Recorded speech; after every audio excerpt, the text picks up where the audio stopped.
तीन भुवन में सार, वीतराग विज्ञानता,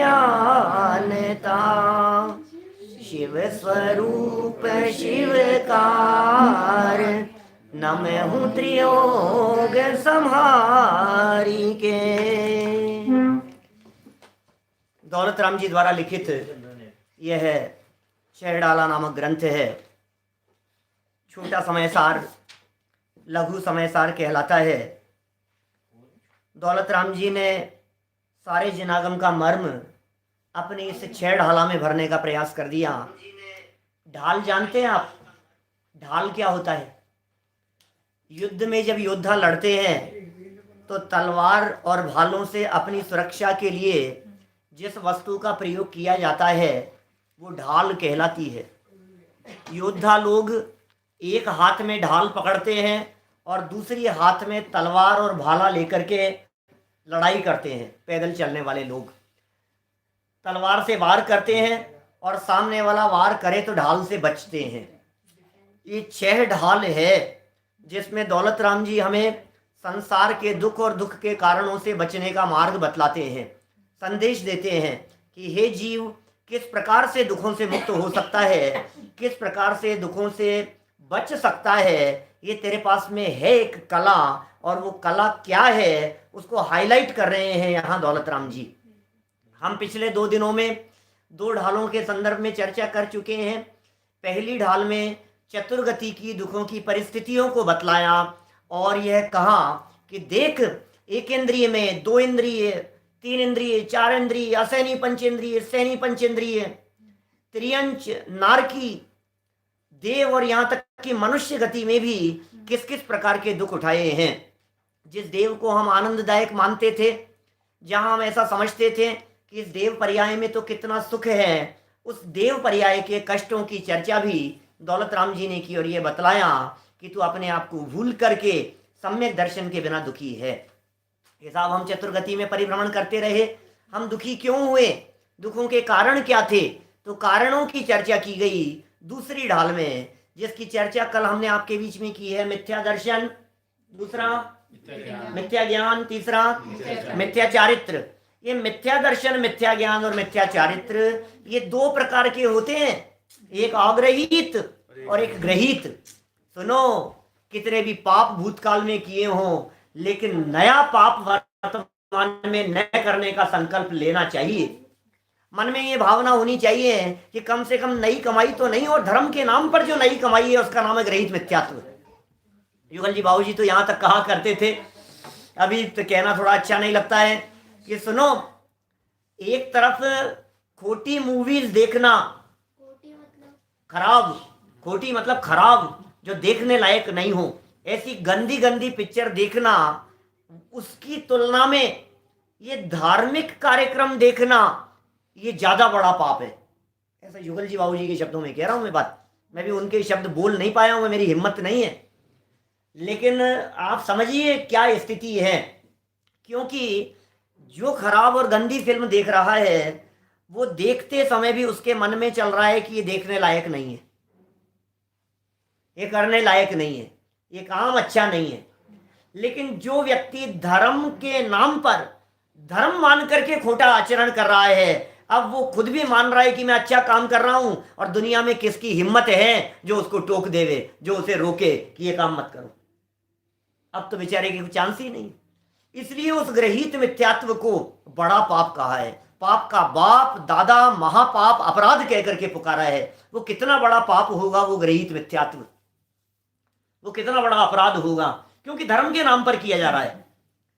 अपराध जो धर्म के नाम पर किया जावे वो ज्यादा बड़ा अपराध है। देखो, लोक व्यवहार में तो व्यक्ति खाना भी बनाएगा, नहाएगा भी, कपड़े भी धोएगा, लेकिन मंदिर जाकर के नहाए तो कपड़े भी धोएगा, खाना भी खाएगा, तो खाना खाना क्या पाप है क्या? लेकिन मंदिर में खाए तो, आप मंदिर में खाना खा रहा है और उसको मना करें हम कि भाई यहाँ नहीं खाना, खाने के लिए मना कर रहे हो आप ज्यादा ही निश्चय वाले लोग हो गए, खाने तक के लिए मना कर। अरे भाई, खाने के लिए मना नहीं कर रहे, जगह के लिए मना कर रहे हैं, जगह ठीक नहीं है। अन्य क्षेत्रे कृतम पापम धर्म क्षेत्रे विनश्यति, और धर्म क्षेत्रे कृतम पापम वज्रलेपो भविष्यति। दूसरी जगहों पर कितने भी पाप किए हों वो मंदिर में आकर के धुल जाते हैं, लेकिन यदि मंदिर में बैठ करके ही पाप किया जावे तो फिर वो कहां जाकर के धुलेंगे बताओ। तो जो ग्रहित मिथ्यात्व, जैसे पाप कहा गया, जो मेरी गलती रही, जो बहुत बड़ी मेरी मिस्टेक रही आज तक अनादि काल से, जिसके लिए क्या शब्द दिया बेटा? ग्रहित मिथ्यात्व। उस ग्रहित मिथ्यात्व की चर्चा कल हम अपेक्षित विस्तार से कर चुके हैं, और अंतिम शब्दों में दौलत राम जी ने दूसरे ढाल के बिल्कुल लास्ट में यह बात कह दी थी, अब आत्म के हित पंथ लाग। इसका मतलब ये कहते हो गंदी पिक्चर। हाँ, इसका अर्थ ये नहीं है कि कोई गंदी पिक्चर देखने लग जाए, क्या वो तो पाप है ही। आप कोई ऐसी कोई मिथ्या अर्थ ग्रहण मत करना, इसकी चर्चा करूंगा सुबह थोड़ी बहुत। माने उपदेश जैसा दिया जाए उस उपदेश का अभिप्राय न समझकर अन्यथा उस बात को ग्रहण करे तो फिर वो तो उसका तो अहित ही होगा, बुरा ही होगा। इसलिए हम कोई अरे बुरी पिक्चर क्या, पिक्चर ही बुरी होती है। हमारे जिन मार्ग में तो उपदेश ही ये है कि टीवी मत देखो, आप मूवी मत देखो, सीरियल मत देखो, वो आपके उपयोग को बर्बाद करने वाले हैं, वे आपकी ज्ञान लक्ष्मी को खा जाने वाले हैं, वे लुटेरे हैं जो आपके ज्ञान रूपी धन को हरण कर रहे हैं। और वर्चुअल लाइफ है और आप उसे देख देख करके राग द्वेष करते रहते हैं, मूवी की स्क्रीन, टीवी की स्क्रीन पर देख करके। वहां कुछ भी नहीं, वहां कुछ भी नहीं है सिवाय धोखे के, और कुछ नहीं है। इसीलिए तो उसका नाम रखा है नाटक, न अटक। नाटक है ना नाम उसका, क्या नाम है? न अटक। अटकना नहीं है वहां उसमें, और हमारा उपयोग उसमें अटका रहता है। इसलिए वो मिथ्या अर्थ तो ग्रहण नहीं करने की बात है। दौलत राम जी ने कहा था निज आत्म सुपाग। अंतिम लाइन क्या थी दूसरी डाल की? जग जाल भ्रमण को देहु त्याग, अब आत्म निज, अब दौलत निज आत्म सुपाग, अब आत्म के हित पंथ लाग। अपने हित के मार्ग में लग जाना चाहिए, आत्मा के हित के मार्ग में लग जाना चाहिए। अब इस तीसरी डाल में दौलत राम जी स्वयं ही आत्मा के हित की बात करते हैं। आत्मा माने कौन? आत्मा माने कौन? आत्मा माने क्या? आत्मा किसे कहते हैं? क्या आज फिर कुछ नए बच्चों को देख करके मेरा मन हो रहा है मेरी उसी बात को पुनः रिपीट करने का। आत्मा माने क्या? मेरा बहुत प्रसिद्ध उदाहरण है, मैं समझता हूँ कोई 10-12 प्रवचनों में, 15 प्रवचनों के अंदर मिलेगा आपको, पुराने 1000 प्रवचनों में से 15-20 ज्यादा प्रवचनों में मिलेगा। सच्ची घटना है मेरे साथ घटी हुई, इसलिए मुझे बार बार में विकल्प आता है। जब मैं कभी नए लोगों के बीच में आत्मा की चर्चा करता हूँ तो मैं अपना लोभ संवरण नहीं कर पाता हूँ वो बात सुनाने में। कोल्हापुर से आ रहा था मैं लौट करके, आर्यव का जन्म हुआ था और 2005 की बात है, 15 साल पुरानी बात हो गई लगभग। लौट करके आ रहे थे, रास्ते में माता पिता भी थे, मदर फादर साथ में थे, पिताजी के साथ में चर्चा चल रही थी और कुछ धार्मिक चर्चा चले। शिविर से आ रहे थे, प्रवचन करके आ रहे थे वहाँ, और रास्ते में चर्चाएं चल रही थी, आत्मा भी बातें आ रही थी। तो अचानक चर्चा जब 9, साढ़े 9 बजे के आसपास जब खत्म हुई चर्चा, तो सामने की सीट पर एक सज्जन बैठे हुए थे। वे मेरे से बोले, भाई साहब कुछ पूछूं आपसे? भैया कुछ पूछूं? मैंने कहा बोलो यार, आप भी पूछ लो, दुनिया ही पूछती है, तुम भी पूछ लो, तुम्हें क्या पूछना है। तो वो बोले मेरे से कि भाई साहब रात को 9:30 बजे का टाइम है, ट्रेन जंगल से गुजर रही है, आप लोग आत्मा की बातें करते हो, आपको डर नहीं लगता है क्या? मेरे समझ में नहीं आई बात, ये क्या कह रहे हैं? आत्मा की बातें करो, डर की समझ में नहीं आई, क्या क्या डर की क्या बात कर रहे हैं? फिर थोड़ी देर बाद में समझ में आई, मेरी भी ट्यूबलाइट जली थोड़ी। अरे आत्मा माने भूत प्रेत समझ रहे हैं, क्योंकि लोग ऐसा ही समझते हैं आत्मा माने भूत प्रेत, और उनकी भी कोई गलती नहीं है। टीवी की स्क्रीन पर लोग ऐसा ही दिखाते हैं। जब कभी आत्मा दिखानी होती है ऐसी आवाजें चलती हुई दिखाई देंगे, सफेद साड़ी में कोई औरत इधर से उधर घूमती हुई चलेगी, अरे वो आत्मा जा रही है। भटकती आत्मा शब्द का प्रयोग, बिजलियां कड़कने लग जाएगी, कोई ऐसे दृश्य दिखाने लग जाएंगे, आत्मा माने भूत प्रेत। तो ऐसा तो नहीं है। आत्मा माने कौन? उसी के थोड़े समय बाद की बात है, हमारे घर पे एक सज्जन आए, और जब वे हमारे घर पे आए तो मैं उनको रूम में ले गया रुकवाने के लिए। रूम में ठहरे वो, और मैंने उनसे कही ये बात 10, साढ़े 10 बजे रात को कि भाई आप अकेले रुक लेंगे या मैं आपके साथ में आऊँ यहाँ? नहीं पंडित जी कोई दिक्कत नहीं है। तो मैंने उनको बहुत सरल शब्दों में कहा कि वैसे कोई दिक्कत नहीं है, मतलब हमारे घर में वैसे भी 5 आत्माएं हैं, डरने की कोई बात नहीं है। हैं? क्या बात? 5 आत्माएं। तो मैंने कहा मैं, मदर, फादर, वाइफ और बेटा। अरे पंडित जी आप भी मजाक करते हो। मैंने कहा मजाक क्या करते हैं, हम आत्मा नहीं है क्या? हम भी तो आत्मा हैं। तुम हमारे को क्या समझ रहे हो? हम आत्मा नहीं है, तुम हमें आत्मा नहीं समझ रहे हो। और तुम कौन हो खुद? तुम कौन हो? हाँ वो तो है ही, आत्मा तो है ही, वो तो हम जानते ही हैं, सभी आत्मा ही हैं। लेकिन आपने ऐसे कहा, तो ऐसे कहा तो आत्मा ही तो कहा है। डरने की कोई बात नहीं है। तो आत्मा के हित की बात कह रहे हैं दौलत राम जी। आत्मा के हित के मार्ग में लग जाना चाहिए। आत्मा माने दुनिया में कोई और नहीं, आत्मा माने मैं। जब कभी भी जनवाणी में, शास्त्रों में आत्मा की चर्चा चले तो ये समझ लेना मेरी चर्चा चल रही है। आत्मा और जीव, इन दोनों में अंतर जानते हैं आप क्या होता है? आत्मा और जीव, स्वाध्यायी लोग बैठे हैं सब सामने। जीव और आत्मा ये दोनों शब्द पर्यायवाची हैं, एक दूसरे के लिए भी प्रयोग कर दिए जाते हैं, फिर भी भाव भेद है शब्दों में, शब्द अलग है ना। जीव शब्द कहने पर कॉमन बात दिखती है और आत्मा कहने पर अपनापन दिखता है, आत्मपन की अनुभूति होती है। आत्मा शब्द में मैंपन की अनुभूति होती है, जीव में मैंपन नहीं होता। जीव कॉमन है, जहां ये जीव तन्मयता करे वो आत्मा है। जीव अनंत, ऐसा भी कह सकते हैं, जीव तो अनंत है लेकिन आत्मा में अकेला हूं। हर जीव अपने अपने लिए आत्मा है और उसके लिए दूसरे सब आत्मा नहीं, दूसरे सब जीव हैं। तो हम आत्मा हैं। आत्मा का हित किसमें है, ये प्रश्न है हमारा, और जवाब हम यहां देना चाह रहे हैं दौलत राम जी के आधार पर। अपनी भलाई किसमें है? बोलो। दुनिया में हर व्यक्ति अपनी भलाई चाहता है, हर व्यक्ति अपने भलाई की सोचता है, हर व्यक्ति के मन में रहता है मेरी भलाई हो, मेरे। किसमें आपकी भलाई? देख बेटा ध्यान से सुनना, इसमें ये तेरी भलाई, नहीं तो फिर प्रवचन खत्म हो जाने के बाद में देखना ये देखो किस किस में भलाई बतलाता है। बच्चे को कह रहा है ध्यान से पढ़, इसमें ही तेरी भलाई है। बच्चों को लगता है खेलने में ही हमारी भलाई है, टीवी देखने में ही हमारी भलाई है। बिजनेसमैन को लगता है पैसा कमाने में ही हमारी भलाई है। ये क्लाइंट हमारे आ जाए और इससे हमारी अच्छी सेटिंग बैठ जाए, इसमें ही हमारी भलाई है। दुनिया का हर व्यक्ति सुबह से शाम तक जो कुछ भी करता है अपनी भलाई के लिए करता है। लेकिन दौलत राम जी यहाँ कुछ विशेष बात कहना चाहते हैं। पहले नक्की तो करो तुम्हारी भलाई किसमें है। बोलो, नक्की करो तुम्हारी भलाई किसमें है, तुम्हारा हित किसमें है। तुम चाहते क्या हो ये तो बताओ, क्या चाहते हो? बोलो बोलो, क्या चाहते हो? बोलो भाई नयन, क्या चाहते हैं? सुख चाहते हैं, पक्का सुख चाहते हैं ना। अब सुख किस चीज में है?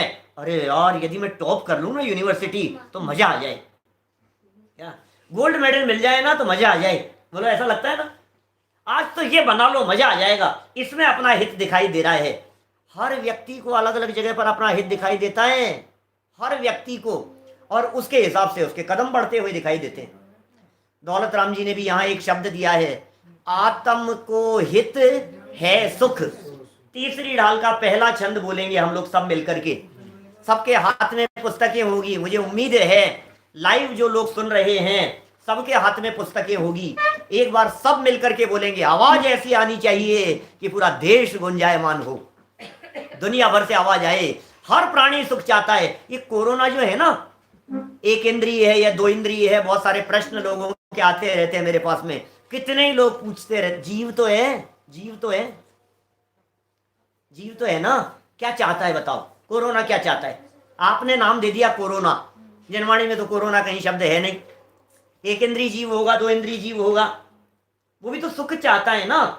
पृथ्वी का एक जीव भी सुख चाहते हैं, वनस्पति का एक जीव है वे भी सुख चाहते हैं, निगोदिया जीव भी सुख चाहते हैं। तो दौलत राम जी यहाँ क्या कह रहे हैं देखो जरा, आत्म को हित है सुख, सो सुख आकुलता बिन कहिए, आकुलता शिव माही न ताते, शिव मग लाग्यो चाहिए। सम्यक दर्शन ज्ञान चरण, जो सत्यारथ रूप सो निश्चय, कारण सो व्यवहारो। कुछ समझ में आई क्या बात, क्या कहना चाह रहे हैं? आत्म को हित, इसका मतलब क्या, किसका हित? हमारा। आत्मा कौन? हम आत्माएं या क्षायिक हैं? हम आत्मा हैं। क्षायिक तो इस शरीर का नाम है, ये तो इस देह का नाम है। मैं तो इस देह से भिन्न अंदर में बैठा हुआ एक तत्व हूं, उसकी भलाई किसमें है? हित है सुख। अब बताओ सुख किसमें है? अब इसकी तो जितनी चर्चा करो उतनी कम है, घंटों व्याख्या की जा सकती है सुख के संदर्भ में। एक मूवी किसी की बनाई हुई है, एक चीज मिलेगी वंडरफुल के नाम से, आप लोगों ने शायद देखी होगी। 8-10 साल पहले इस तरह की एक मूवी बनी थी, हमने देखी है। कहीं किसी ने बनाई है, शायद विदेश में है कोई, और उनकी बहुत अच्छी बनाई हुई है। बनी तो इंडिया में ही होगी। एक चीज़ मिलेगी वंडरफुल, आप नेट पे सर्च करेंगे तो आपको मिल जाएगी। लेकिन सुख के संदर्भ में बड़ी सुंदर चर्चाएं, बहुत सुंदर ढंग से उसमें तर्क संगत व्याख्या की है। शायद किसी श्वेतांबर विद्वानों की किसी की बनाई हुई है। बहुत सुंदर चर्चा है, 3 घंटे की मूवी है, बाकायदा मूवी स्टाइल में पूरी। लेकिन लास्ट का जो 20-25 मिनट का जो पार्ट है वो तो इतना मजेदार है, इतने तर्क हैं उसमें, सारे जनवाणी के आधार पर है, शास्त्रों के आधार पर है। आपको जहां जहां सुख दिखाई दे रहा हो, मुझे बताओ आपको सुख किस चीज में दिखाई दे रहा है? आप यदि ऐसे ऐसे सर में हाथ लगा कर ऐसे ऐसे खुजला रहे हो ना, आपको सुख लग रहा है भाई साहब इसमें। यदि सुख नहीं लग रहा होता तो तुम सर नहीं खुजा सकते थे। लेकिन मेरा आपको ये कहना है कि यदि इसमें आपको सुख दिख रहा था तो फिर आपने हाथ वहां से हटाया क्यों? बोलो। अच्छा, खाने में सुख है कि नहीं है? खाने में सुख है तो खाते रहो, खाना बंद क्यों करते हो? अच्छा, मीठा खाने में सुख है कि नमकीन खाने में सुख है? मीठा खाते खाते परेशान हो जाता है तो नमकीन खाने लगता है, नमकीन खाते खाते परेशान हो जाता है तो मीठा खाने शुरू कर देता है, वो खाते खाते परेशान हो जाता है तो रोटी खाने लगता है, रोटी खाते खाते यदि इसको सुख शांति नहीं लग रही है क्या, तो फिर क्या करेगा? वहां से उपयोग हटा करके खाना बंद कर देगा। देखो, सुखी होने के लिए सोता है और सुखी होने के लिए जगता है, सुखी होने के लिए खड़ा होता है और सुखी होने के लिए बैठता है। बैठे बैठे बहुत थक गए तो खड़े हो गए, यार कैसा लग रहा है आपको? ये क्या हुआ? सुखी होने के लिए। तो ये कितना सुख मिला आपको हाथ ऊपर करने पर? मिला तो ऊपर ही रखो ना फिर हाथ। नहीं नहीं नहीं, अब नीचे कर लिए। अरे हम तो यहां तक कहते हैं कोई व्यक्ति आसन भी बदलता है तो सुखी होने के लिए। ये ऐसे हुआ तो क्या क्या करने के लिए? सुखी होने के लिए। माने आत्मा सुख चाहता है, लेकिन इनमें सुख मिल नहीं रहा है। खाने में, पीने में, भोगने में, टीवी में, घूमने फिरने में, मौज मस्ती करने में, टीवी की स्क्रीन पर चैनल घुमाने में, सब में लग रहा है सुख मिलेगा। सजने संवरने में, बाल बनाने में, चेहरा साफ करने में, धोने में, ऐसा ऐसा लग रहा है सुख मिलेगा इसमें। अच्छे अच्छे कपड़े पहन करके, जेवर पहन करके, गहने पहन करके सुख मिलता है ना? क्यों? कितना सुख मिलता है। अरे कितना कितना महंगा सेट बनाया है, पार्टियों में पहन पहन करके जाते हैं भारी भारी सेट, तो कितना मजा आता है। आपको मजा देखना हो ना तो फिर वो स्थिति देखो जब पार्टी से लौट करके आते हैं, ऐसे उतार करके ऐसे पटकते हैं उन्हें जैसे क्या आफत आफत पहन रखी थी जैसे, क्या ऐसे ऐसे दर्द करने लगते हैं। अरे भाई भिज गए, उतार करके पटको इनको। अब नहीं चलता है वो दूसरों के लिए, दिखाने के लिए, प्रदर्शन के लिए उसमें सुख समझ रहे हैं, लेकिन सच्चाई यह है कि उसमें सुख नहीं है। दौलत राम जी एक सुख का लक्षण यहां बतला रहे हैं। एक कसौटी पर कस करके देखो, आप कसौटी पर कस करके देखो। हम नहीं कह रहे हैं कि आप जो कह रहे हैं वो सुख है या नहीं है। एक कसौटी दी है। क्या कसौटी दी है? सो सुख, सच्चे सुख की बात कर रहे हैं। आकुलता बिन, आपकी उस सुख में आकुलता नहीं होनी चाहिए। अब आप देख लो, माने सुख का लक्षण कह दिया आकुलता के बिना, और दुख का लक्षण होगा आकुलता सहित। इसका मतलब दुनिया में जहां जहां हमारे को आकुलता दिखाई देवे, समझ लेना वहां दुख है। दुख किस चीज में? जहां आकुलता है। समझ में आ रही है क्या कुछ बात? कुछ पॉइंट्स निकल रहे हैं बच्चे, लास्ट में सुनूंगा, पॉइंट्स निकालना। सुख किसमें है? आकुलता के बिना। और दुख किसमें है? कि आकुलता में। अब जहां आकुलता है वहां दुख है, जहां आकुलता है वहां दुख है, जहां आकुलता है वहां दुख है। बच्चा देर से आया स्कूल से, दुख किस बात का है बताओ? टाइम का दुख है कि बच्चे का दुख है? सूचना नहीं थी, बोलो, इस बात का दुख है। हम बालकनी में खड़े खड़े इंतजार किए जा रहे हैं, 2:20 पर आ जाता है रोजाना, और हम रोजाना 2:18 2:20 पर हम बालकनी में आ जाते हैं और बच्चे का इंतजार करते रहते हैं। और आज 2:20 से 2:35 हो गए, बच्चा नहीं आया। 2:40 हो गए, 2:45 हो गए, बच्चा नहीं आया। आकुलता किए जा रहे हैं, आकुलता किए जा रहे हैं।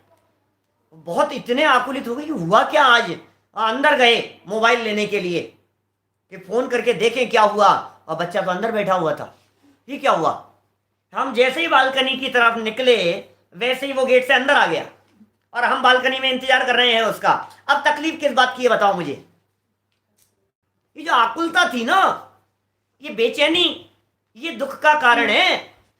हर व्यक्ति अपने अपनी, और आकुलता कैसे होती है? आकुलित भयो अज्ञानधारी।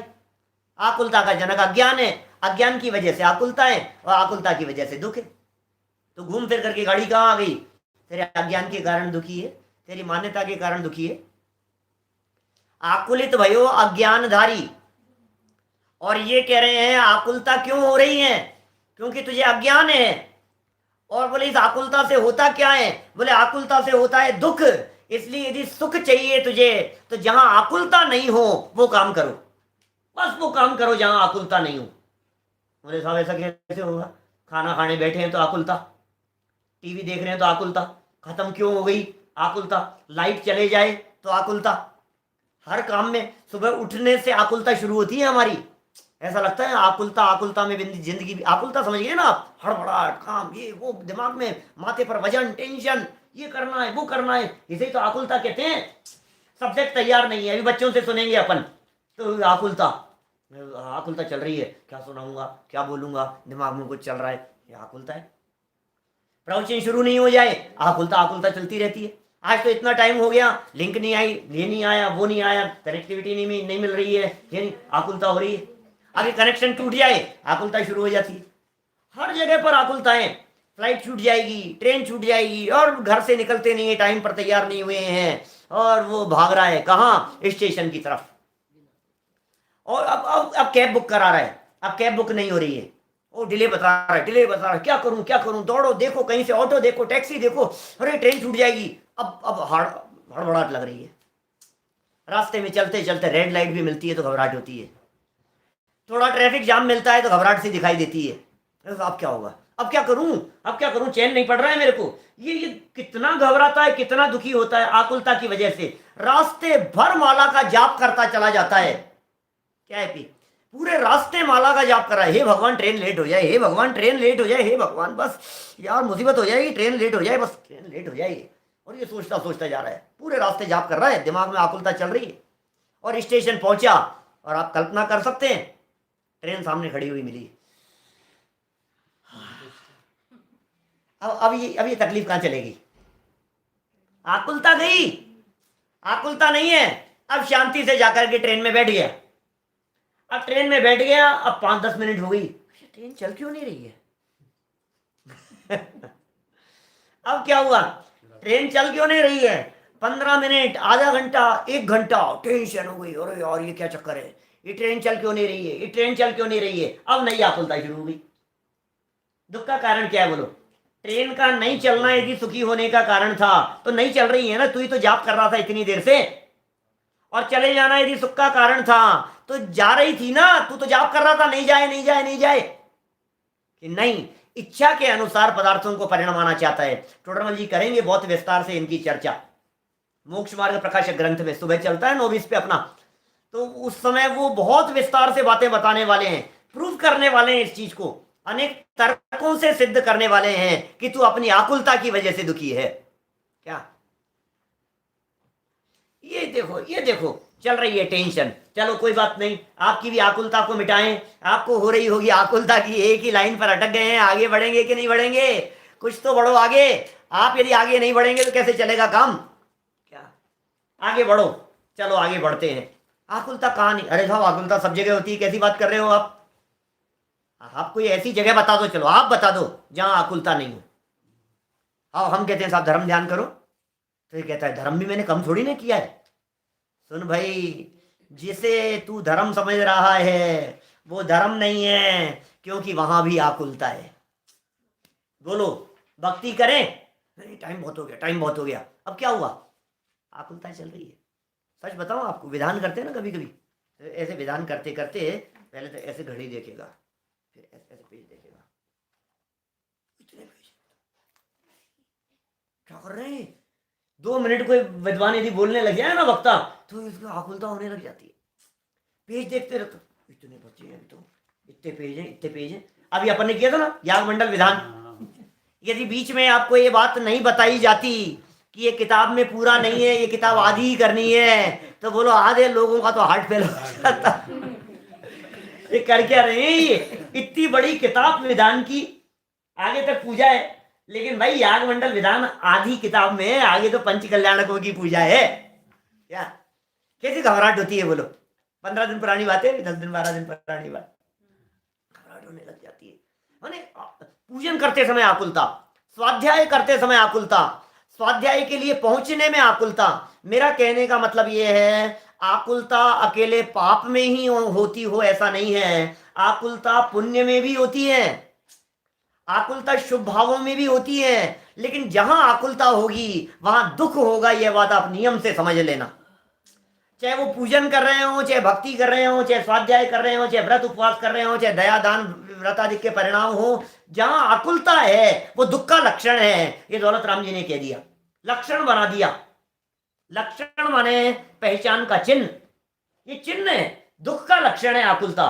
तो भाई देखो, जब भी आकुलता होने लगे, वो एक मूवी आई थी, एक बोलता है वो क्या क्या बोलता है, all is well, all is well, ऐसा बोलता है वो, 3 idiots, all is well, all is well, ऐसे ऐसे ऐसे हाथ लगाता है और ऑल इज वेल बोलने लग जाता है। क्या क्या मतलब है उसका, मैंने थोड़ी घबराहट होने लगे ना, नहीं नहीं नहीं सब ठीक है, सब ठीक है, थोड़ा सा मैंने वो आकुलता को थोड़ा मंद कम करने का प्रयास। गुस्सा आ रहा है, टेंशन में है बहुत ज्यादा, अब वो जितनी मात्रा में टेंशन होगी, जितनी मात्रा में आकुलता होगी, उतनी मात्रा में दुख होगा, और जितनी मात्रा में आकुलता की कमी होगी उतना दुख मिट जाएगा। जैसे मतलब अभी देखिए आप, मैंने बच्चे का जो एग्जांपल दिया आपके सामने, एक छोटा बच्चा स्कूल देर से आया घर पर, आपको आकुलता हो रही है, अब दुख क्यों मिट गया, बच्चा दिख गया। दूर से आते हुए ऑटो में, वैन में बच्चा आता हुआ दिखाई दिया, आपको दुख मिट गया, आपका अब दुख गायब हो गया आपका। हमें आपसे यही पूछना है कि आपका वो दुख कहां चला गया, कहां चला गया वो दुख, कहीं नहीं, आकुलता मिट गई। ये बात अलग है कि उस विषय संबंधी आकुलता मिटी है, सर्वथा आकुलता नहीं मिटी, क्योंकि संसार दशा में रहते हुए सर्व प्रकार से आकुलता मिटती ही नहीं है। क्या, इसलिए दौलत राम जी का ये संदेश देखो, दौलत राम जी का ये उपदेश सुनो। आकुलता शिव माही न ताते, शिव मग लाग्यो चाहिए। क्या कह रहे हैं, आकुलता शिव माही न ताते, शिव मग लाग्यो चाहिए। कि है कोई जगह जिस जगह पर आकुलता नहीं हो, कि है ना एक जगह जहां आकुलता नहीं है, चलो चलो वहां चलते हैं, वहां आकुलता नहीं होगी। कहाँ चले साहब, शिखर जी चलो, शिखर जी, वहां आकुलता नहीं होगी।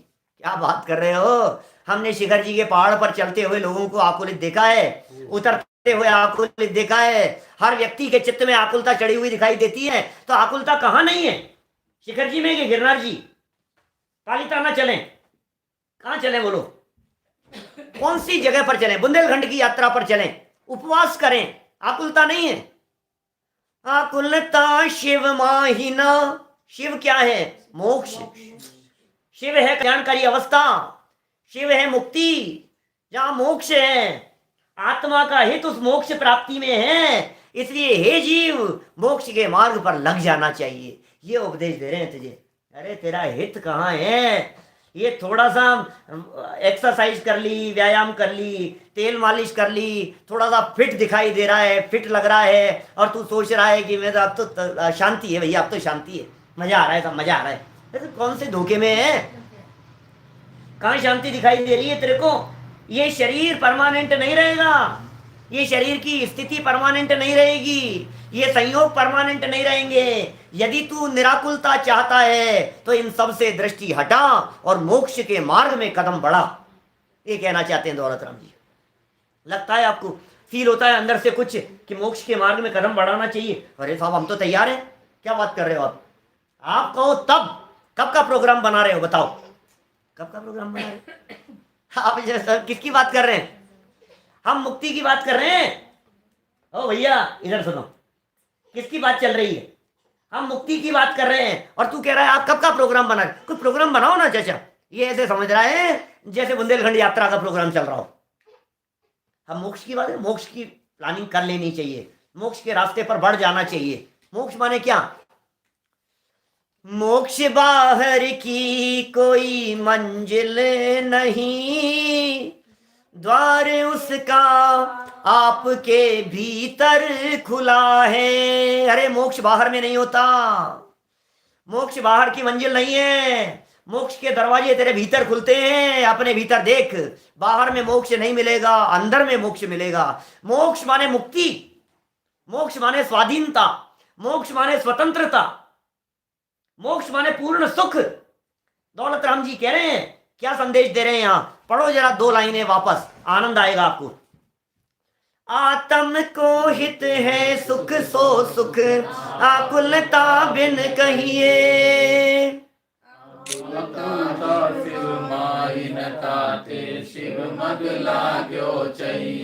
आकुलता कहाँ नहीं है? शिव माही, मोक्ष में। माही माने में, ना माने नहीं है, तांते माने इसलिए।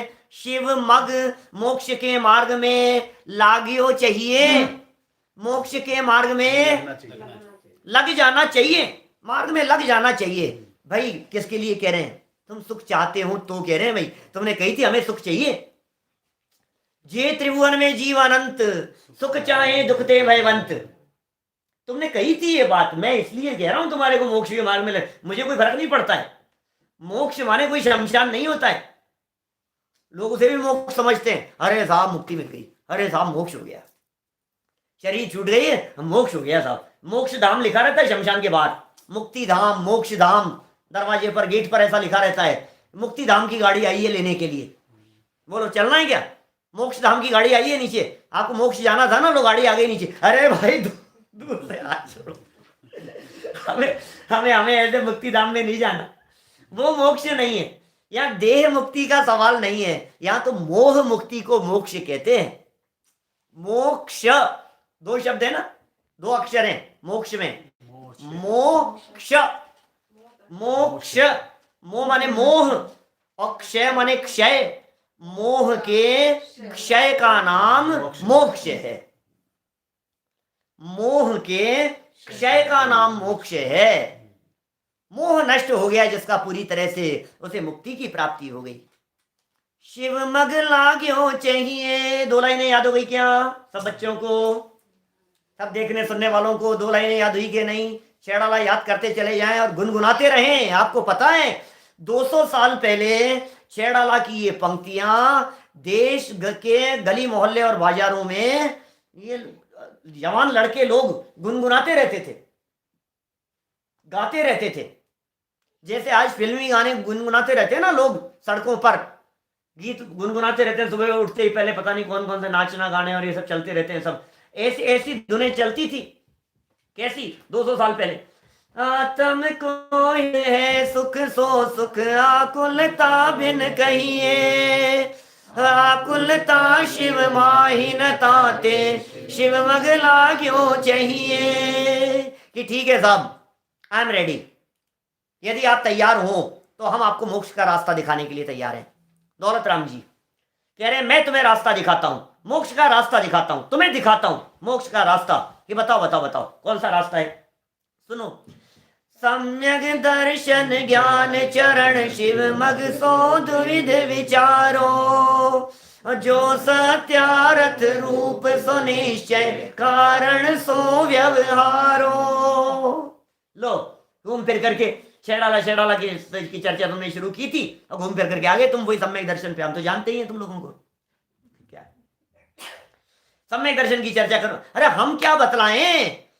दिगंबर जैन परंपरा के महान समर्थ आचार्य, दिगंबर श्वेतंबर, सर्व जैन परंपराओं में सर्वमान्य आचार्य उमा स्वामी तत्वार्थ सूत्र महाशास्त्र के पहले सूत्र में कहते हैं सम्यक दर्शन ज्ञान चरित्राणी मोक्ष मार्ग है। सम्यक दर्शन, सम्यक ज्ञान और सम्यक चारित्र, यही मोक्ष का मार्ग है। क्या है वो कह रहे हैं यहाँ, सम्यक दर्शन ज्ञान चरण, चरण माने सम्यक दर्शन पहला, ज्ञान माने सम्यक ज्ञान, और चरण माने चरण, चरण चरण चरण माने पैर, जैसे चला जाए वो चरण, चारित्र, चरित्र, चारित्र, चारित्र को कहते हैं चरण। सम्यक चारित्र की बात कहना चाह रहे हैं यहाँ, सम्यक दर्शन ज्ञान चरण, ये तीनों मिलकर के शिव मग सो दुविध विचारो। मोक्ष मार्ग दो प्रकार का है, मोक्ष मार्ग दो प्रकार का है, दो प्रकार का है। क्या बात करें, अरे मार्ग दो नहीं है, मार्ग का निरूपण दो प्रकार का है। क्या मार्ग तो एक ही है। श्रीमद राजचंद्र जी कहते हैं, एक होए तृण कालवा परमार्थ नो पंथ। परमार्थ का मार्ग तीनों काल में एक ही होता है। एक होए तृण कालवा परमार्थ नो पंथ, परमार्थ का मार्ग तो एक ही है, चाहे आज मानो, चाहे कल मानो, चाहे अनंत काल बाद में मानो। भगवान महावीर स्वामी जिस मार्ग से मोक्ष गए, आदिनाथ स्वामी भी उसी मार्ग से मोक्ष गए। तीन लोग तीन काल में जितने जीव मुक्ति की प्राप्ति की है, कर रहे हैं और करेंगे, एकमात्र रत्नत्रय के प्रभाव से ही करते हैं। मार्ग तो एक ही है, निरूपण दो प्रकार से है। बोले समझ में नहीं आया साहब, दो प्रकार से कथन कैसे कर रहे हो? कि चौथी लाइन देखो, जो सत्यार्थ रूप सो निश्चय और कारण सो व्यवहारो। बोलो जरा वापस लाइन, जो सत्यार्थ रूप सो निश्चय कारण सो व्यवहारो। सत्यार्थ जो बात है, सच्ची बात है, वास्तविक बात है, हकीकत है, वो तो क्या है? निश्चय। जो सत्यार्थ रूप, सत्यार्थ रूप, सच्ची बात, वास्तविक बात, लगावटी मिलावटी नहीं है, फैक्ट जहां है वो तो है निश्चय। कारण सो व्यवहारो, बाकी जो भी उसके लिए कारण कहे हैं, सहचारी कारण कहे हैं, लगावटी मिलावटी बात कही है, निमित्त सापेक्ष कथन किए गए हैं, समझाने के लिए कथन किए गए हैं, वो सब व्यवहार है। कि साहब थोड़ा रास्ता भी बताओगे क्या आज, कि ऐसे ही निकल जाएगी गाड़ी आज की? कि नहीं नहीं चिंता मत करो, रास्ता भी बताएंगे। मिनट बचे हैं अभी अपने पास में 8, आप चिंता नहीं करें, ठाठ से सुने, बात बताएंगे आपको। ये रत्नत्रय का मार्ग क्या है, कैसा है ये मार्ग, क्योंकि हर व्यक्ति ये कह रहा है दुनिया में सम्यक दर्शन मिल रहा है, आशीर्वाद से सम्यक दर्शन मिल रहा है, हमारी शरण में आ जाओ तुम्हें सम्यक दर्शन देते हैं। बोलो, ऐसे सम्यक दर्शन मिल रहा है कि तुम आकर के हमारे चरण छुओ, हमारे रजिस्टर्ड शिष्य बन जाओ, फिर देखो हम तुम्हें सम्यक दर्शन देंगे। कोई सम्यक ज्ञान दे रहा है, कोई सम्यक चारित्र दे रहा है, कोई सम्यक दर्शन दे रहा है, बंट रहा है सम्यक दर्शन, सम्यक ज्ञान, सम्यक चारित्र, भाई सब बंट रहा है, लोग बांट रहे हैं सम्यक दर्शन। कई लोग ऐसे मिलते हैं जो ये कहते हैं तुमने जैन कुल में जन्म लिया है, तुम तो सम्यक दृष्टि हुई। कई लोग ऐसा कहते हैं तुम अच्छा देखते हो ना, तुम्हारी निगाह अच्छी है, तुम ही सम्यक दृष्टि हो। दृष्टि जिसकी सम्यक है वो सम्यक दृष्टि। बौद्ध दर्शन के यहाँ अष्टांगिक मार्ग बतलाया है, उसमें भी उन्होंने सम्यक दर्शन की चर्चा की है। सम्यक यम, सम्यक व्यायाम, सम्यक प्राणायाम, सम्यक दर्शन, ऐसे अंग बतलाए हैं उन्होंने। 8 बातें कही है वहां पर भी, तो उसमें सम्यक दर्शन भी कहा है। गौतम बुद्ध की बात कह रहा हूं, उन्होंने भी कही है, लेकिन वो सम्यक दर्शन अलग है, और हमारे यहाँ जैन परंपरा में जो सम्यक दर्शन कहा है वो कुछ अलग है। तो देखें जरा, 4 लाइनें और पढ़ते हैं। दूसरी ढाल की, दूसरी ढाल नहीं, ढाल तीसरी, छंद दूसरा, पढ़ो जरा, बहुत मार्मिक पंक्ति। अरे इतनी मार्मिक पंक्तियां हैं, मेरा तो मन रीझता है इन पंक्तियों के ऊपर। बोलो, पर द्रव्यन्ते भिन्न आप में रुचि साम्यत्व भला है, आप रूप को जान पनो सो सम्यक ज्ञान कला है, आप रूप में लीन रहे थिर सम्यक चारित सोई, अब व्यवहार मोक्ष मग सुनिए हेतु नियत को होई। ओ क्या कह रहे हैं, पर द्रव्यन्ते भिन्न, अरे गजब की बात कह दी है। सम्यक दर्शन की परिभाषा, मन तो ऐसा है, कल करेंगे इसकी डिटेल में चर्चा। इन लाइनों को पढ़ते हुए, इनकी चर्चा करते हुए कल आगे बढ़ेंगे। अभी बचे हुए 5 मिनट के अंदर थोड़ी सी मार्मिक बात कहता हूं आपसे। क्या गजब की बात है, अरे मन ऐसा प्रफुल्लित हो जाए, रोम रोम पुलकित हो जाए, ऐसी बात है, नाचने लगो आप, ऐसी बात है। सम्यक दर्शन किसका नाम है? सम्यक दर्शन के लिए कोई तपस्या करने की जरूरत नहीं है। सम्यक दर्शन रुचि का नाम है, सम्यक दर्शन इंटरेस्ट का नाम है। आपका इंटरेस्ट किसमें है भाई साहब? आपकी रुचि किसमें है? आपका उत्साह किसमें है? आप किसे चाहते हो? बोलो, आप क्या चाह रहे हो? आपका इंटरेस्ट किसमें है? समझ में आ रही है बात आपको? व्यक्ति का जो इंटरेस्ट दिखाई दे रहा है, ये कह रहे हैं सारे, किसी का कपड़ों में इंटरेस्ट है, किसी का खाने में इंटरेस्ट है, किसी का म्यूजिक में इंटरेस्ट है, किसी का घूमने में इंटरेस्ट है, किसी का बातें करने में इंटरेस्ट है, कोई गप्पे लड़ाने में। ऐसे होता है व्यक्ति फोन लेकर के बैठे तो घंटा 2 घंटा बस, जिसको लोग कहते हैं कि ये चिपकू है, ये ऐसा कहते हैं, ये पकाऊ है, ऐसे ऐसे लोग प्रयोग करते हैं ऐसे लोगों के लिए। तुम्हारा इंटरेस्ट किसमें है? तो दौलत राम जी कह रहे हैं, सुनो, जिसका अपने में अपनापन होता है ना, उसे सम्यक दर्शन कहते हैं। ये सम्यक दर्शन की परिभाषा है। पर द्रव्यंते भिन्न, आप में रुचि, अपने आप में रुचि, इसका नाम सम्यक दर्शन। अपने आप का ज्ञान, इसका नाम सम्यक ज्ञान। और अपने आप में लीनता, इसका नाम सम्यक चारित्र। अरे कितने सरल शब्दों में दौलत राम जी ने यहाँ परिभाषाएं बतला दी है। इससे सरल परिभाषाएं आपको और कहां मिलेगी? सम्यक दर्शन, सम्यक ज्ञान और सम्यक चारित्र की इतनी सरल परिभाषाएं आपको दुनिया में कहीं नहीं मिलेगी। ऐसे ऐसे ऐसे मिलेगी सम्यक दर्शन की आपको परिभाषाएं। कैसी? तत्वार्थ श्रद्धानम सम्यक दर्शनम, क्या? और देवगुरु धर्म के स्वरूप के श्रद्धान को सम्यक दर्शन करो। ऐसे भारी भारी शब्द मिलेंगे आपको। आप अपर के श्रद्धान का नाम सम्यक दर्शन है। ये कह रहे हैं भाई दुनिया की छोड़, तुझे अपने आप पे भरोसा है या नहीं? अपने आप पे भरोसे का नाम सम्यक दर्शन है। अब इससे सरल क्या चाहिए तुझे? एक जीव को ये कहे कि भाई तू अपने आप को देख, तू अपने आप को देख रहा है, इसका नाम सम्यक दर्शन है। तू अपने आप को जान रहा है, इसका नाम सम्यक ज्ञान है। तू अपने आप में लीन हो गया है, इसका नाम सम्यक चारित्र है। ओह, क्या क्या सरल व्याख्याएं कर दी है। शब्द पढ़ो जरा, कितनी सरल सरल शब्द कह रहे हैं। वापस एक बार पूरा छंद बोलो, मजा आएगा, आनंद आएगा। क्या कह रहे हैं? पर द्रव्यन्ते भिन्न, आप में रुचि सम्यक्त्व भला है। आप रूप को जान पनो सो सम्यक ज्ञान कला है। आप रूप में लीन रहे फिर सम्यक चारित्र सोई। अब व्यवहार मोक्ष मग सुनिए, हेतु नियत को होई। एक एक शब्द देखना कितना मार्मिक है। शब्दों का अर्थ देखो। पर द्रव्यन्ते, पर द्रव्यन्ते, पर द्रव्य। अब पर द्रव्य क्या क्या है? पर द्रव्य माने क्या? बोलो मम्मी, पर द्रव्य। पापा, पर द्रव्य। भैया, पर द्रव्य। नाना नानी, मामा मामी, चाचा चाची, सब पर द्रव्य। ये सब क्या कह रहे हो आप? मकान पर द्रव्य, गाड़ी बंगला सब कुछ पर द्रव्य। बोले पर द्रव्यन्ते भिन्न, आप में रुचि। आपका इंटरेस्ट देखो, स्वार्थी लोगों का भी इंटरेस्ट अपने आप में होता है। जितने जगत में स्वार्थी लोग दिखते हैं ना, उन स्वार्थी लोगों का इंटरेस्ट अपने आप में दिखता है। मेरे में इंटरेस्ट है अपना, इसको किसी से मतलब नहीं है। दुनिया में ऐसे लोग भी कई मिल जाएंगे, वो कहेंगे यार इसको दुनिया में किसी से मतलब ही नहीं है, सेल्फिश है, तो इसको दुनिया में किसी से मतलब नहीं है, अपने आप से मतलब रहे। इतने भी कोई मतलब ही होना चाहिए क्या? सुनो, सच्चे अर्थों में यदि आप मतलबी हो गए तो सम्यक दृष्टि हो गए, आपके जीवन में मोक्ष मार्ग शुरू हो गया।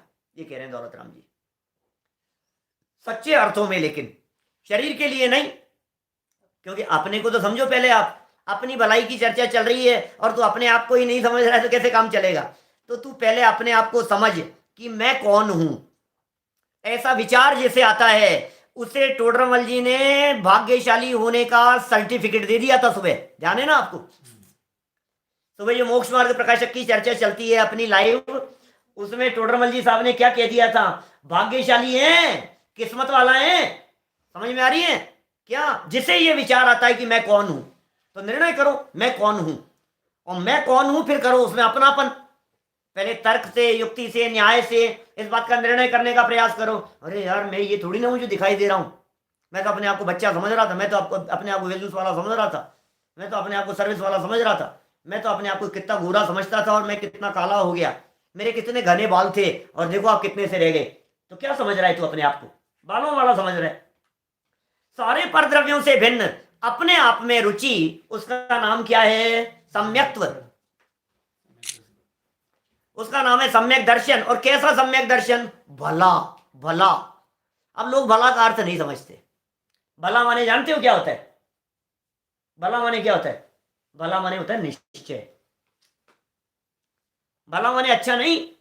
ध्यान देना क्या कह रहा हूं, छेड़ाला का अर्थ समझा रहा हूं, छेड़ाला पढ़ा रहा हूं, इसलिए आपसे बात कर रहा हूं। क्या कह रहा हूं मैं?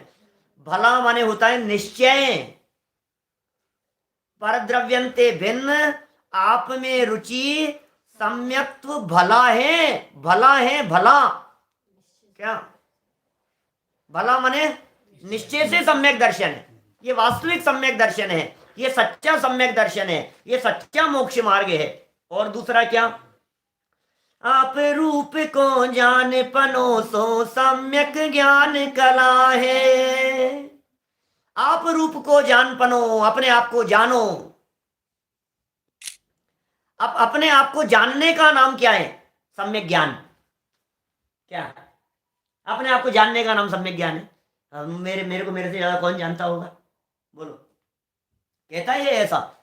मेरे को मेरे से ज्यादा कौन जानता है कोई ऐसा जो आपको आपसे ज्यादा जानता हो? कि सुन भाई, कई बार ऐसे लोग मिलते हैं, वो ये कहते हैं, एक बार शायद बड़े पंडित जी के व्याख्यान में आया कहीं, वो आकर के बोला, शायद गुरुदेव के व्याख्यान में था कहीं, आप जानते हो मैं कौन हूं? क्या क्या बोला? आपको पता है क्या मैं हूं कौन? क्या बात कर रहे हो आप? उन्होंने कहा, हम तो तेरे को भी जानते हैं और अपने आप को भी जानते हैं। तू अपने आप को जानता है क्या, पहले बता। तू कह रहा है कि मैं हूं कौन? हम तो जानते हैं तू कौन है। तू अपने आप को जानता है क्या? तुझे प्रतिष्ठा वाला अपने आप को मान रहा है, ये तू नहीं है। तुझे मान सम्मान वाला ये जो समझ रहा है, ये तू नहीं है बापू, ये तू नहीं है। तू गलत फहमी में है। तू अपने आप को जान, तू कौन है। तू अपने आप के स्वरूप को जान, तू अपने आप को पहचान, तू कौन है कौन तू? बोल। अंदाजा नहीं है तुझे बिल्कुल भी। तुझे अपने आप पर ही अपने आप का ज्ञान ही नहीं है। खाने पीने मौज मस्ती में मैं कौन, पद प्रतिष्ठा पैसे के दम पर अपने आप को बड़ा आदमी समझ रहा है, अपने आप को बहुत महान समझ करके बैठा है। ये तू नहीं है, ये कह रहे हैं यहां पर। इसलिए परद्रव्य, पहले ये नक्की कर, पैसा परद्रव्य के अपना द्रव्य, वो अपनी संपत्ति के पराई संपत्ति। तो पराई संपत्ति से अपने आप को बड़ा मान रहा है कि अपनी संपत्ति से अपने आप को बड़ा मान रहा है? किससे तू अपने आप को बड़ा मान रहा है? आप रूप को जान पनो सो सम्यक ज्ञान कला। ये कला है भाई साहब, ये कला है। सबको तो जाना, निज को न जाना। और कैसा ज्ञान धारी तूने आपा न पहचाना। सबको तो जाना, सबको जान रहा है। इसको भी जाना, इसको भी जाना। इंग्लिश का ज्ञान है, इंजीनियरिंग का ज्ञान है, इसका ज्ञान है, उसका ज्ञान है, पढ़ाई लिखाई का ज्ञान है, दुनिया भर का ज्ञान है। अपने आप का अपने आप का ज्ञान भी कुछ होता है क्या?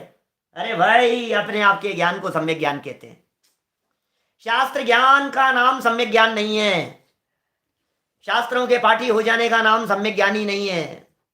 बहुत शास्त्रों को पढ़ें, पढ़कर शास्त्र अनेकों फाड़े, और तोड़ी कई मालाएं, और मान कशाए घिसी नहीं मन की घिस डाली प्रतिमाएं। क्या है? अंदर की मान कशाए घिसी के नहीं। खूब शास्त्र, इतने शास्त्र पढ़े कि पढ़ पढ़ करके फाड़ दिए हमने, और तोड़ी कई मालाएं। माला इतनी फेरी, इतने जाप किए कि खूब मालाएं तोड़ दी, और इतनी घिसी, इतने प्रक्षाल किए भगवान के, घिस डाली प्रतिमाएं। कि मान कशाए घिसी नहीं मन की। बोलो, मन की मान कशाए घिसी के नहीं। ये महानता नहीं है, ये ज्ञान नहीं है। वेद विज्ञान ही ज्ञान है, आत्मज्ञान ही ज्ञान है, और शेष सभी अज्ञान। कल परसों कब बतलाई थी मैंने वो कहानी? कल शाम को ली थी क्या? नाविक वाली चर्चा की थी ना, या सुबह की थी? आज शाम को ही की थी। जो लोग सुन रहे हैं उन्होंने सुनी होगी। एक कला जानता है बस, तिरने की कला जानता है तो काम हो गया। और तिरने की कला नहीं जानता, तैरने की कला नहीं जानता तो डूबेगा तू, कितना भी ज्ञानता हो। ज्यादा ज्ञान काम नहीं आएगा। मैं कहता हूं कभी कभी, ज्ञान की अधिकता नहीं चाहिए, ज्ञान की निर्मलता चाहिए। ज्ञान की अधिकता नहीं चाहिए। प्रवचन में बैठ बैठ करके हमें ज्ञान बढ़ाना है, ज्ञान बढ़ाना है, ज्ञान बढ़ाना है। अरे ज्ञान नहीं बढ़ाना है, ज्ञान की निर्मलता बढ़ानी है, ज्ञान की पवित्रता बढ़ानी है, ज्ञान को सम्यक ज्ञान करना, ज्ञान का सम्यक ज्ञान करना है। और सम्यक ज्ञान अपने आप को जानने का नाम है। तो कितना सुंदर कह रहे हैं, आप रूप को जान पनोसो सम्यक ज्ञान कला है, और आप रूप में लीन रहें फिर अपने ही रूप में यदि स्थिर हो जावे, लीन हो जावे, इसका नाम क्या है? सम्यक चारित्र है इसका नाम। अब क्या है सम्यक चारित्र, क्या है सम्यक दर्शन, क्या है सम्यक ज्ञान? संक्षेप में तो कह दिया। दौलत राम जी कहते हैं व्यवहार मोक्ष मत सुनिए, इधर निश्चय तो यही है, व्यवहार मोक्ष मत सुनिए। हेतु नियत को होई, जो निश्चय मोक्ष मार्ग का हेतु बनता है। बहुत मार्मिक प्रकरण है, बहुत सुंदर चर्चा है, बहुत गहरी चर्चा है, बहुत आनंददायक चर्चा है। हम ये पूरी चर्चा को थोड़ी सी यहीं से उठाते हुए कल आगे बढ़ाएंगे, ठीक रात 8 बजे। अभी की चर्चा को यहीं विराम देते हैं। मोक्ष मार्ग प्रकाशक सुबह चल ही रहा है। ओम नमः सिद्धेभ्य।